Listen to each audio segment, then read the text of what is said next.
What's up, guys? Welcome back to the channel. Today is a subject that's been long overdue.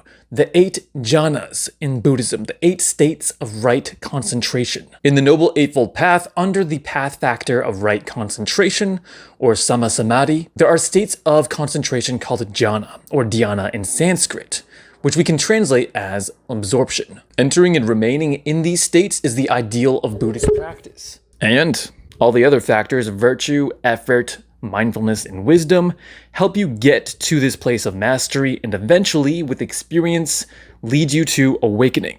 The first 4 of these states of jhana are based on a sense of the body or form, and the higher 4 states are based on formlessness. There's no sense of the body. So let's start off with the basic definition of right concentration, also known as Noble 5-factored concentration, because the first level contains 5 factors. Anguttara Nikaya 441 says, "There is the case where a monk, quite secluded from sensuality, secluded from unskillful qualities, enters and remains in the first jhana, rapture and pleasure born from seclusion, accompanied by directed thought and evaluation. The monk permeates and pervades, suffuses and fills this very body with the rapture and pleasure born of seclusion." So first, the unskillful qualities it's talking about are summarized by the 5 hindrances, the nivarana, which are sensual desire, ill will, laziness and drowsiness, restlessness and anxiety, and last, uncertainty.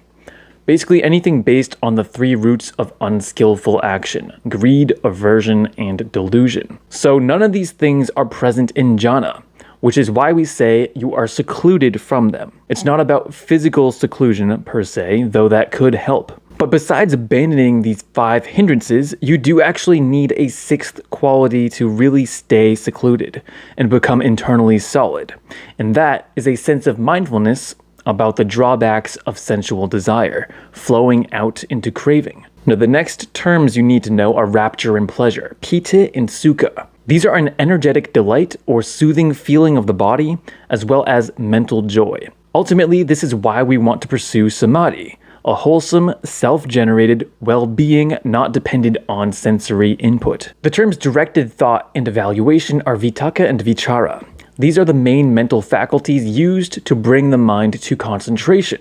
You're focusing on the meditation object, and you're also evaluating the nature of your focus together with the object, so you can continue refining it and gaining better concentration. This is the same process you do to get better at any skill. And the 5th factor of Noble 5-factored concentration is phrased as seclusion here, but ultimately this is a type of concentration. You could say it's a precursor to unification of awareness or one-pointedness, ekaggata. From here on out, you'll notice that the way in general that we advance through these 8 levels is by progressively stripping away factors within your mind field. So you arrive at the next level, 2nd jhana, by abandoning vitakka and vichara. What's left is rapture and pleasure born of concentration, unification of awareness free from directed thought and evaluation, internal assurance. So you reach a level of solidity where the intellectual faculties can be abandoned. 3rd jhana abandons the feeling of rapture, so you just have pleasure and single-mindedness. With the fading of rapture, the monk remains equanimous, mindful and alert, and senses pleasure with the body. He enters and remains in the 3rd jhana. In the 4th jhana, the last of the rupa form jhanas, you abandon even pleasure, so you're just left with purity of equanimity and mindfulness. You permeate the body with a pure awareness. So basically, you just have the sense of I am at this point. And this is the state where you can really start manifesting some serious psychic powers and manipulating reality with your mind. For example, this is the state where the Buddha was able to perceive his limitless past lives before his awakening, perceiving endless eons of cosmic expansion and contraction. From this point, we hop into the 4 arupa formless jhanas.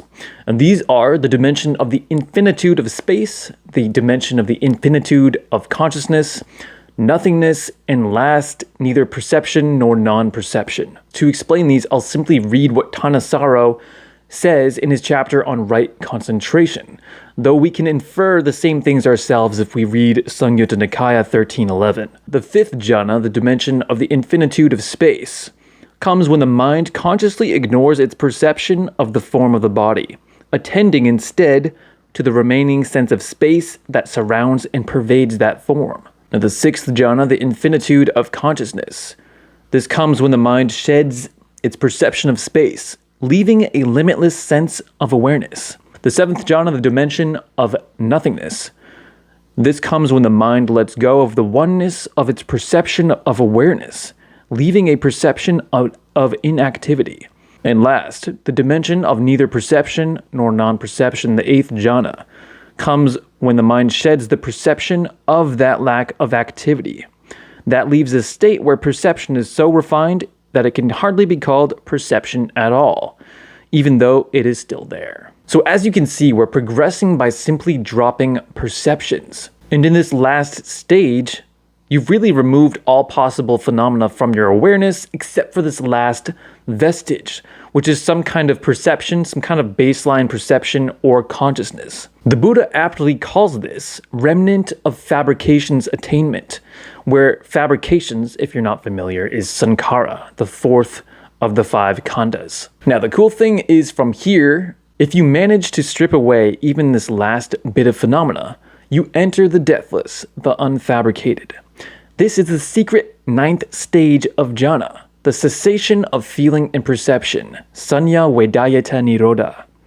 And the genius of this presentation of enlightenment is that it's no longer just some vague, exalted state you achieve at some indiscriminate point of readiness. Now, it's presented as the logical outcome of progressively removing all phenomena from your awareness, until awareness itself stands alone, unbound and unsupported by any Dhamma. So, for those of you into simulation theory, think of this as having trained your mind to literally exit the programming of the matrix step by step, until you become the undefined programmer itself. Now, for the well-studied, you might also know the term Nirodha Samapatti, attainment of cessation. This could be referring to Nirodha, fulfillment of the third noble truth of ending suffering permanently, or it could be referring to this terminology of the cessation of perception and feeling. Ultimately, though, they amount to the same thing, since all dhammas cease when you enter nirvana. But one term is general and one has a specific context. According to Thanissaro, who is the guy who wrote that book, Wings to Awakening, if you attain awakening through this framework, you'll have to reach the third level of enlightenment, non-returning at minimum. The interesting thing, though, is that he doesn't say why, nor did I find any sutras explaining why. So, for the benefit of mankind, I did some digging and I pulled out my Abhidhammata Sangaha, the manual on the Abhidhamma Pitaka. And lo and behold, the answers are there. In compendium number 9 and 4, we learn that Nirodha Samapatti is in fact a specific terminology in this philosophical system, probably sourced from the Abhidhamma Pitaka. You have to follow the jhana progression step by step up to the 9th. And when you emerge, you necessarily become a non-returner or an arahant, presumably based on the level of concentration and mastery this kind of feat requires. It may also be, according to this text in the Visuddhimagga, that you have to already be a non-returner in order to even achieve this. But I can't confirm these interpretations are correct because I actually can't find an original copy of the Abhidhamma to check myself. But either way, if you gain enlightenment from a lower level of jhana, then it is just called attainment of fruition, phala samapatti. And this can bring you to any of the 4 levels of enlightenment. So on that note, last is the very important point that in order to attain nirvana, you don't actually have to be in the 8th jhana, nor do you ever have to attain the 8th. You can attain the ending of the effluence right from the 1st jhana, as mentioned in Anguttara Nikaya 936. But this doesn't mean like, oh, if I hit 1st jhana, maybe I'll get lucky and attain vimutti, like you hit the lottery or found some shiny Pokemon. The Buddha tells us that it's only after a long time of becoming skilled at entering and remaining in jhana, that you want to incline your mind towards the deathless by contemplating the themes of inconstancy, stressfulness, undesirability, and not self. To give you guys a direct quote, he regards whatever phenomena there in the 1st jhana that are connected with form, feeling, perceptions, fabrications, and consciousness as inconstant, stressful, a disease, a disintegration, an emptiness, not self. He turns his mind away from those phenomena, and having done so, inclines his mind to the property of deathlessness. This is peace. This is exquisite. The resolution of all fabrications, the relinquishment of all acquisitions, the ending of craving, dispassion, cessation, unbinding. So thank you guys for watching. Those are the 8 and the 9 jhanas.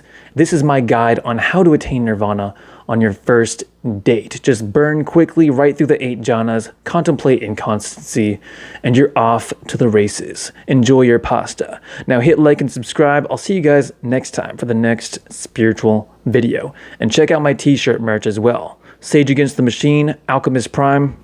Let's go. Yo, non-returning.